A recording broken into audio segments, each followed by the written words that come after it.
స్వచ్ఛమైన నాణ్యమైన గౌదర్పార్ పూజా ఉత్పత్తులు www.gaudarpar.com ద్వారా ఆన్లైన్ లో ఆర్డర్ చేయండి. మీ ఇంటిని దేవాలయంగా మార్చుకోండి.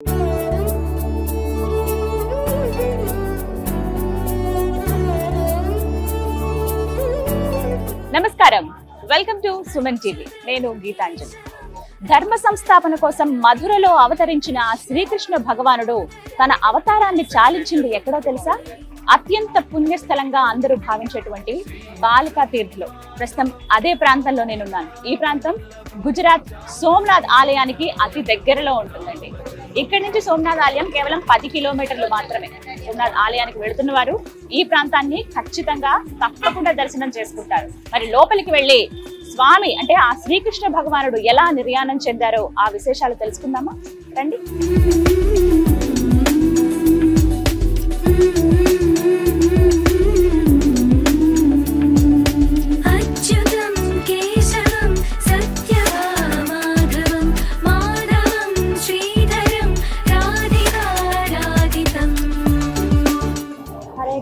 హరే కృష్ణ కృష్ణ కృష్ణ హరే హరే, హరే రామ రామ ఎంత సుందరంగా ఉందో స్వామి రూపం. కానీ కొంత బాధ కూడా అనిపిస్తుంది. ఆ విగ్రహం ఏ విధంగా అయితే కూర్చుందో చూస్తే. ఎందుకంటే బోయవాడి బాణం తగిలిన తర్వాత ఆ గాయంతోనే శ్రీకృష్ణ భగవానుడు కొంత దూరం నడుచుకుంటూ వెళ్ళి ఒక వృక్షం దగ్గర ఆ వృక్షానికి ఆనుకుని తను నిర్యాణం చెందారని చెప్తారు కదా, అదే ప్రాంతం అండి ఇది. కరెక్ట్ గా అది మనకి తెలిసేందుకు వీలుగా విగ్రహాన్ని కూడా అలాగే ఏర్పాటు చేశారు.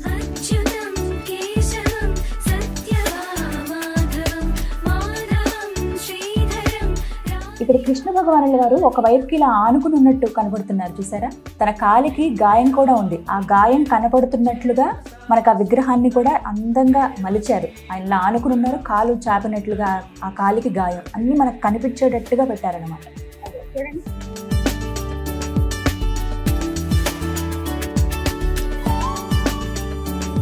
అలాగే ఆ బోయవాడు ఎవరైతే బాణం వేస్తారో ఆయన తెలియక వేసిన బాణం. అంటే ఏది జరగాలనున్నా ఆ కృష్ణ భగవానుడి లీలే కదా. ఈ ఘటన ఈ ప్రాంతంలో జరిగింది అని చెప్పటం కోసం బోయవాడు చాలా వినమ్రంగా, అయ్యయ్యో నాకు తప్పైపోయింది, తెలియక తప్పు చేశాను స్వామి అంటూ ఆయన దీనంగా వేడుకుంటూ నమస్కారం చేస్తున్నట్లుగా బోయవాడి విగ్రహం కూడా ఒకవైపుగా మనం చూస్తాం స్వామి పక్కనే.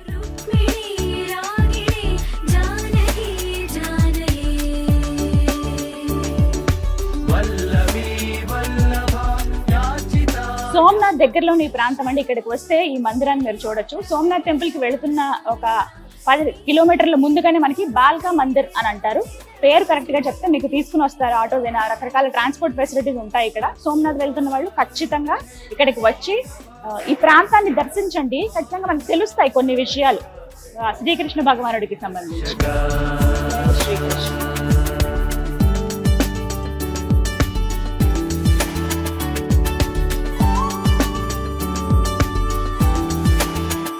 ఆలయం లోపలికి అడుగు పెట్టగానే ఒక ఉద్విగ్న వాతావరణం అంటారు కదంటే, ఏదో ఒక ఆందోళన ఉంటుంది. స్వామివారిని దర్శించుకున్నామన్న ఆనందము ఉంటుంది.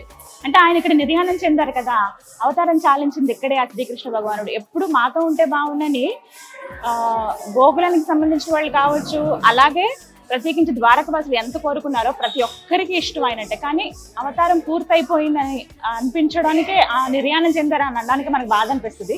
ఇక్కడికి వచ్చి చూస్తే కొంచెం ఆ ఫీల్ అందరికీ అనిపిస్తుంది అండి. కానీ చాలా అతి పవిత్రమైన స్థలంగా భావిస్తారు గుజరాతీలు. మొత్తం కృష్ణుని నమ్మే ప్రతి ఒక్కరూ ఒక్కసారైనా వాళ్ళ జీవితంలో ఈ ప్రాంతానికి వచ్చి చూడాలి అని అనుకుంటారనమాట.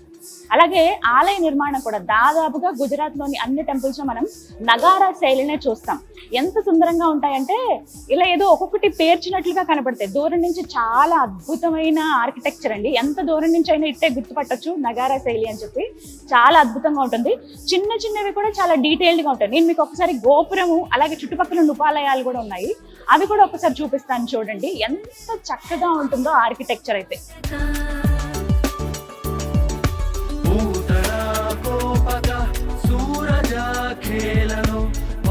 ద్వాపర యుగం నాటి కొన్ని సంఘటనలకు సజీవ సాక్ష్యం ఈ ప్రాంతం అండి. ఎప్పుడైతే శ్రీకృష్ణ భగవానుల వారు నిర్యాణం చెందుకున్నారో ఆ సమయంలో ఒక చెట్టుగా ఆయన ఆనుకుని ఆ కాలికైన గాయంతో ఆయన బాధపడుతూ ఉంటారు. ఆ వృక్షం ఏదైతే ఉందో అది అశ్వత్థ వృక్షం అని అంటారు, పీపుల్స్ ట్రీ అని అంటారు కదా, ఆ వృక్షమే. ఇప్పటికీ ఆ వృక్షం మనకి లోపల కనిపిస్తుంది. అక్కడే స్వామివారి విగ్రహం పెట్టి మందిరాన్ని ఏర్పాటు చేశారు. ఇక్కడ మీకు కనపడుతుంది చూసారా, అక్షరాల 5000 సంవత్సరాల చరిత్ర కలిగినటువంటి వృక్షం అది.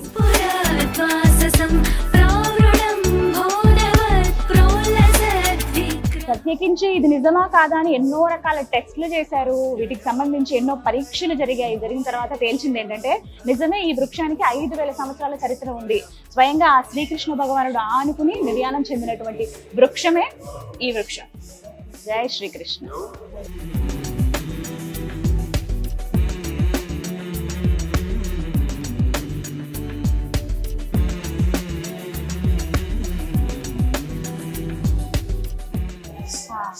చాలా ప్రశాంతంగా అనిపిస్తుంది. ఆలయంలో ప్రతి నిత్యం ప్రతి క్షణం కూడా ఆ స్వామివారి భజనలు కీర్తనలు పాడుతూనే ఉంటారండి. అదిగో మంది మహిళలు ఇక్కడికి వచ్చి భజనలు చేస్తూ ఉన్నారు. అలాగే ఇక్కడ ఇంకా విశేషం ఏంటి అని అంటే పర్వదినాలు, ప్రత్యేకించి కృష్ణాష్టమికి అయితే ఇంకా చెప్పనక్కర్లేదండి, ఎంత సందడిగా ఉంటుందో. ప్రతి పౌర్ణమికి కూడా విశేషమైన పూజలు జరుపుతూ ఉంటారు. అలాగే కార్తీక మాసం ధనుర్మాసంలో అయితే ఇంకా విశేషంగా పూజా కార్యక్రమాలు జరుగుతాయి.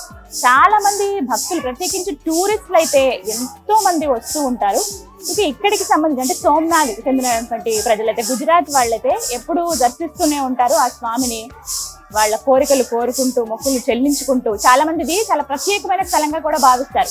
ఎప్పుడైతే కృష్ణుడు పూర్తిగా తన అవతారాన్ని చాలించుకుని వెళ్ళిపోయిన శైలిలో వరాలే ఎక్కువ అందించారట ప్రజలకి, ఇక్కడ ప్రజలకి. అందుకే అందులో భాగంగా మా కోరిక తీర్చు స్వామి అని ఇక్కడికి వచ్చి ఎంతో మంది దండం పెట్టుకుని వెళ్తూ ఉంటారు.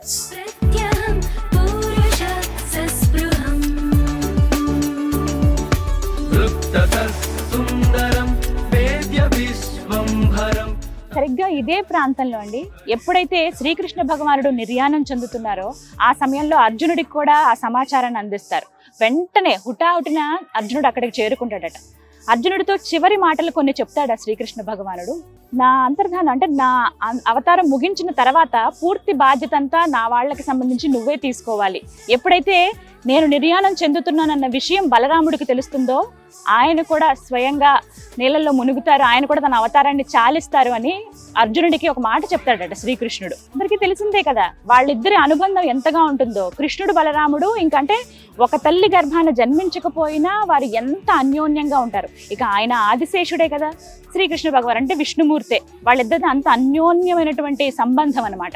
ఎప్పుడైతే ఈ అవతారం ఇంకా ఛాలెంజ్ చేస్తున్నారని కానీ ఇంకా నేనుండి ఏం చేయని భూమి మీద కృష్ణుడు చెంత లేకుండా అని చెప్పి అక్కడ బలరాముడు కూడా తన అవతారాన్ని చాలిస్తారు. అయితే ఈ విషయాన్ని అర్జునుడికి బోధిస్తాడు. అంటే అంత్యక్రియలు ఈ విధంగా జరపండి, కానీ నా హృదయాన్ని మాత్రం సముద్రంలో వేసేయమంటే కృష్ణుడు ఏ విధంగా అయితే చెప్తాడో అదే విధంగా అర్జునుడు పాటిస్తాడనమాట. హృదయాన్ని మాత్రమే తీసి సముద్రంలో వేస్తే అది అలా కొట్టుకుంటూ వెళ్ళి ఒక వృక్షానికి అతుక్కోవడం, ఆ వృక్షాన్నే ఒక దైవంగా మలచి పూరి జగన్నాథుడిగా తయారు చేస్తారు. ఇప్పటికీ పూరి జగన్నాథుడు గుండె ఏదైతే ఉందో అది శ్రీకృష్ణ భగవానుడు అని కోట్ల మంది భక్తులను నమ్మిక.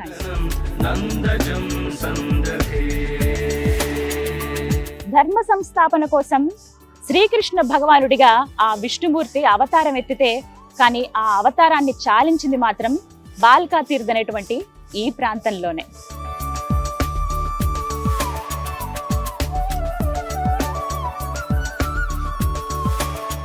ఈ ప్రాంతం అత్యంత పుణ్యస్థలంగా భావిస్తారండి ప్రతి ఒక్కరూ కూడాను. సోమనాథ్ ఎవరైతే వస్తారో, సోమనాథ్ అనగానే శివయ్యకి సంబంధించిన ప్రాంతం. కానీ శివయ్య అంటే హరిభక్తులు హరభక్తులు అవుతారు, హరభక్తులు హరిభక్తులు అవుతారు అన్నట్లుగా శివయ్య చెంతనే ఇక్కడ మనం కృష్ణ భగవానుడిని కూడా మనం దర్శించుకోవచ్చు అనమాట. జీవితంలో ఒక్కసారైనా ఇలాంటి ప్రాంతాలని మనం చూడాలి కొన్ని అని మనం అనుకుంటాం కదా, అందులో బాల్కా తీర్థ్ కూడా ఒకటి. సోమనాథ్ ఇక్కడ నుంచి జస్ట్ 10 కిలోమీటర్స్ అండి. సోమనాథ్ వెళ్తుండగానే ముందుగా మనకు బాల్కా తీర్థ్ కనపడుతుంది. తప్పకుండా ఈ ప్రాంతాన్ని దర్శించుకుని వెళ్ళండి. హరే కృష్ణ.